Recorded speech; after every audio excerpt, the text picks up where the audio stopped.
हिंगोली जिल्ह्यातील कोळसा येथे अखंड हरिनाम सप्ताहाची शुक्रवार दिनांक 3 एप्रिल 2026 रोजी अत्यंत भक्तिमय वातावरणात भव्य सांगता करण्यात आली.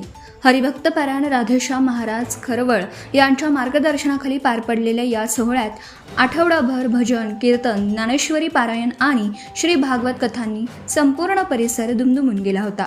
पहाटेच्या काकडा भजनापासून ते रात्री उशिरापर्यंत सुरू असलेल्या कीर्तनांनी भाविक मंत्रमुग्ध झाले. सप्ताहादरम्यान विविध कीर्तनकारांनी समाज प्रबोधन करत भक्तीचा संदेश दिला, तर ग्रामस्थांनी अन्नदान व सेवेत उत्स्फूर्त सहभाग नोंदवला. समारोपाच्या दिवशी विशेष कीर्तन आणि महाप्रसादाचं आयोजन करण्यात आलं होतं.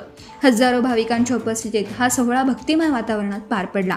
यावेळी भास्करराव बेंगाळ, अध्यक्ष, विद्याशक्ती शिक्षण प्रसारक मंडळ कोळसा यांची प्रमुख उपस्थिती लाभली.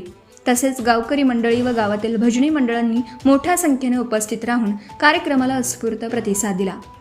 या भव्य कार्यक्रमासाठी हनुमान मंदिर संस्थान व ग्रामस्थांनी घेतलेल्या परिश्रमांचं सर्वत्र कौतुक होत आहे. प्रतिनिधी प्रदीप वाघ, हिंगोली, धुमाकूळ Maharashtra news network. Subscribe now and press the bell icon. Never miss an update.